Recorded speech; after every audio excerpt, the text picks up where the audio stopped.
को सवारी चली है आपकी महारानी जी।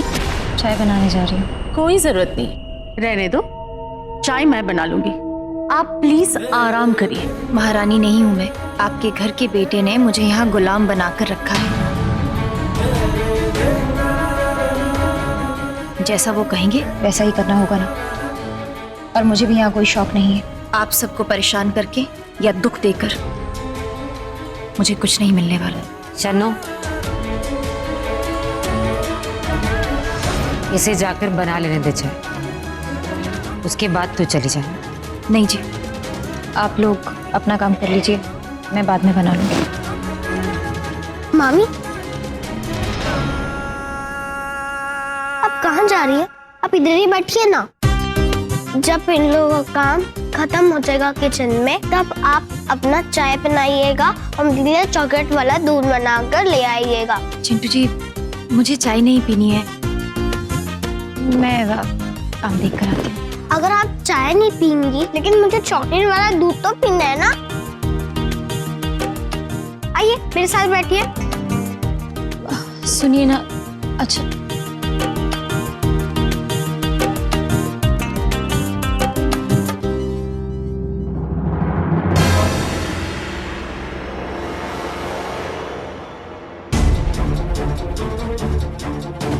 आप लोग यहाँ इस तरह से क्यों आए?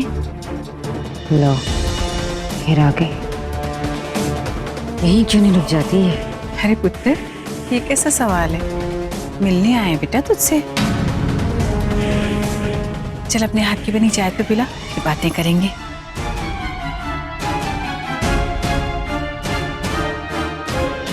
मामी, अब मेरे लिए चॉकलेट वाला दूध और सुरभि मामी के लिए और नानी के लिए और अपने लिए आप चाय बनाकर ले आइए। आप लोग ऊपर कमरे में बैठिए, मैं आती हूँ।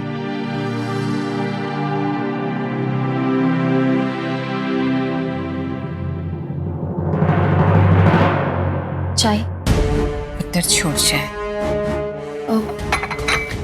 तू बैठ यहाँ। पर नानी, आपकी चाय? पी लेंगे, पहले तुझसे बात करनी है पुत्र। दी, मुझे सच सच बताइए कि हरमन जी के बर्थडे वाले दिन ऐसा क्या हुआ था कि आपको घर छोड़ के जाना पड़ा? सब कुछ इतना बदल गया?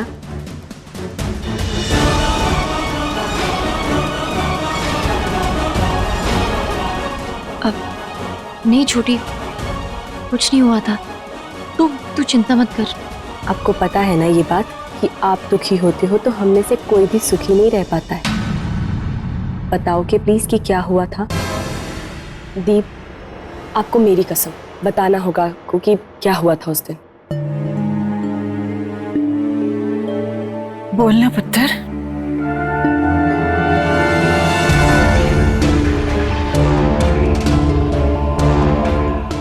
उस दिन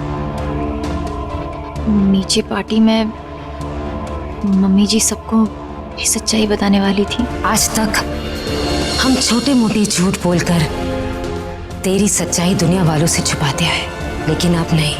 अब मैं चाहती हूँ कि हम दुनिया वालों को ये सच बता दें कि हमारे घर की एक किन्नर।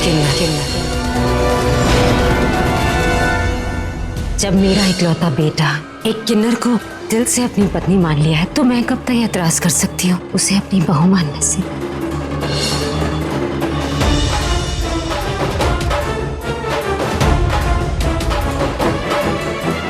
आज आप सबसे सच कह ही दीजिए। नहीं, मैं पूरी दुनिया को ये नहीं बता सकता कि तुम एक किन्नर हो।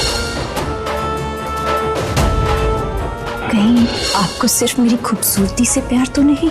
है मुझे तुम्हारी खूबसूरती से प्यार, लेकिन हर सड़क चलते ताली बजाते हुए किन्नर से मुझे प्यार नहीं होगा, उससे हमदर्दी होगी बस।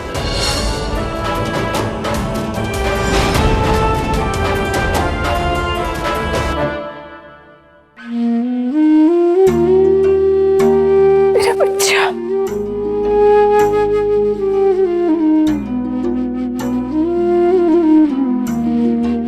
पुत्र, इतना सब कुछ हो गया और तू सब कुछ अकेले बर्दाश्त करती रही।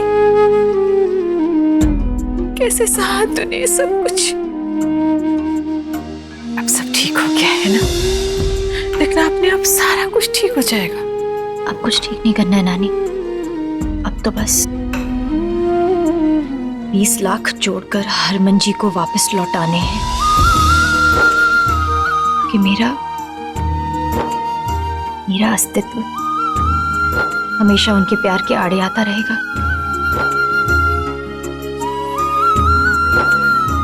मीरा और हरमन जी का एक साथ कोई भविष्य नहीं है, इसलिए अच्छा यही होगा कि मैं उनकी जिंदगी से हमेशा हमेशा के लिए ही चली जाऊं। 20 लाख ठीक है पुत्र, तूने अगर यहाँ से जाने का फैसला कर लिया है तो हम मिलकर 20 लाख का इंतजाम कर लेंगे। नहीं नानी, मुझे खुद जमा करने हैं।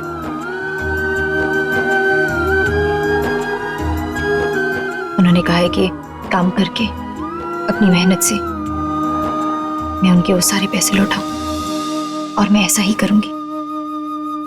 लेकिन हरमन जी को जितना मैं जानती हूँ, वो तो सीना ठोक कर दुनिया को बताने को तैयार थे कि दी एक किन्नर है। फिर उस दिन वो मुकर क्यों गए? इसी बात का तो कंफ्यूजन है दोनों के बीच, और 100% इसमें प्रीतो शामिल है। मुझे पता लगाना ही होगा। तू बता, तू कैसी है? ठीक तो है ना?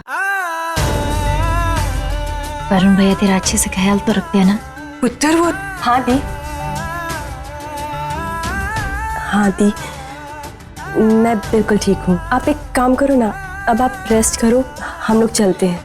बैठ ना थोड़ी देर मेरे साथ, मुझे रेस्ट नहीं करना है। और चाय भी नहीं पी है, ऐसे कैसे? नहीं दी, आप आराम करो, हम फिर से आएंगे ना आपसे मिलने के लिए। चले नानी? हाँ पुत्र, बाद में आ जाएंगे पुत्र, तू अपना ख्याल रखना बस। ध्यान रखना अपना। तू भी।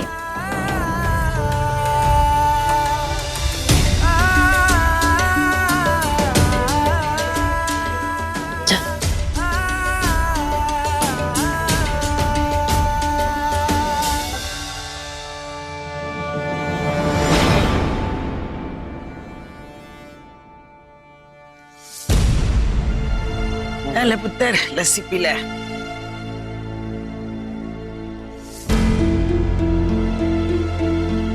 तेरी बहन खुश रह। बस बस बस बस, वो क्या है? क्यों आया तू थे और ये सब क्या है? पापा जी, मुझे माफ कर दीजिए। मैं जानता हूं कि मैंने सुरभि को बहुत हर्ट किया है, और अब आप लोगों की नजरों में भी मैं गिर चुका हूं। लेकिन मुझे अपनी गलती का एहसास है। पापा जी, मैं सुरभि को सॉरी बोलने आया हूं, इसलिए तो उसके लिए सब सरप्राइजेस लेकर आया हूं। बस आप लोग मेरा साथ दे दीजिए। और बस कर मनिंदर, चुप कर। तुझे क्या लगता है? तू गलती पे गलती किए जाएगा और हम माफ किए जाएंगे? और मैंने भरोसा नहीं तुझ पर, समझा तू? अगर आपके बेटे से गलती हुई होती तो आप माफ करते ना। पुत्र एक मिनट, मैनू गल कर। ठीक है पुत्र, अगर तू वाकई में शर्मिंदा है तो तुझे जो ठीक लगे वो तू कर। हमें क्या चाहिए? हमें सुरभि और वरुण की खुशी चाहिए ना। ठीक है दादी, मैं सुरभि के कमरे में जा रहा हूं। दादी जी, प्लीज आप सुरभि को फोन करके यहां बुला लेंगी? ठीक है पुत्र। चंगा।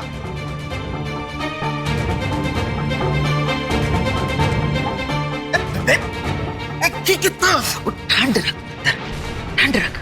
तेरे इस तरह चिल्लाने से कुछ नहीं हो जाना है। हमें सुरभि की जिंदगी संवारनी है कि नहीं संवारनी है? हम कोशिश करते हैं ना उसको बुलाने की। उसकी नानी कह के गई है ना कि वो सुरभि दे नाल जा रही है, तो दोनों इकट्ठे होंगे। दोनों इकट्ठे होंगे, मैं फोन करती हूँ। क्या कह रही है? तू ठंड रख पुत्र, एक मिनट।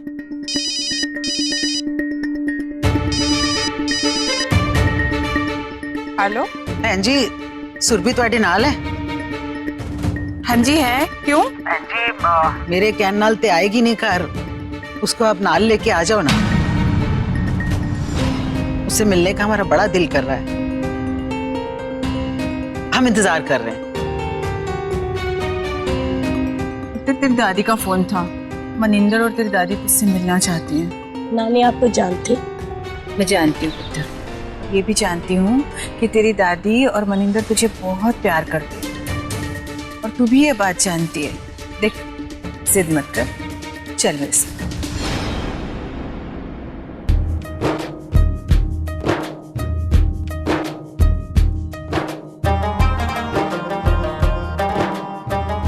सौम्या,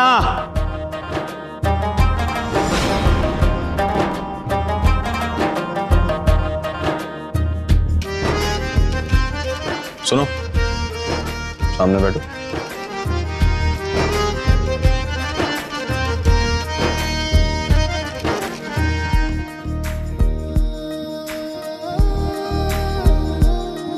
तेरा इश्क है मेरी इबादत, दीदार है दिल की राहत। तेरा इश्क है मेरी इबादत, दीदार है दिल की राहत।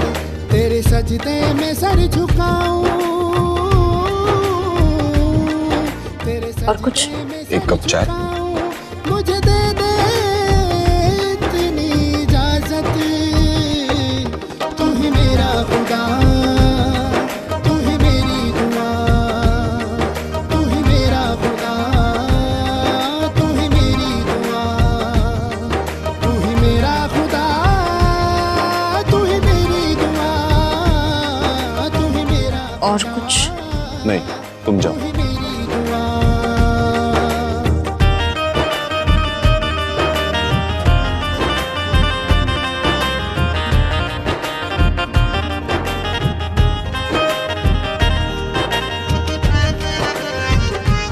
ये क्या है? जी वो हिसाब रख रही हूँ। जितना जितना काम कर रही हूँ पता होना चाहिए कि उतने पैसे कमा पा रही हूँ कि नहीं। 20 लाख में से उतने ही पैसे आप कम करेंगे ना, इसलिए लिखना जरूरी है। पर तुम्हें तो हिसाब करना आता नहीं है। तुम्हें पता है 20 लाख में कितने शून्य होते हैं? 20 के आगे 5 शून्य। मलिका दीदी से पूछा था। पर फिर भी तुम्हें हिसाब किताब तो आता नहीं है। मैंने अगर बेईमानी कर ली तो? हिसाब करना किसी से सीख लूंगी, और अगर आपने बेईमानी भी की तो कुछ फर्क नहीं पड़ेगा।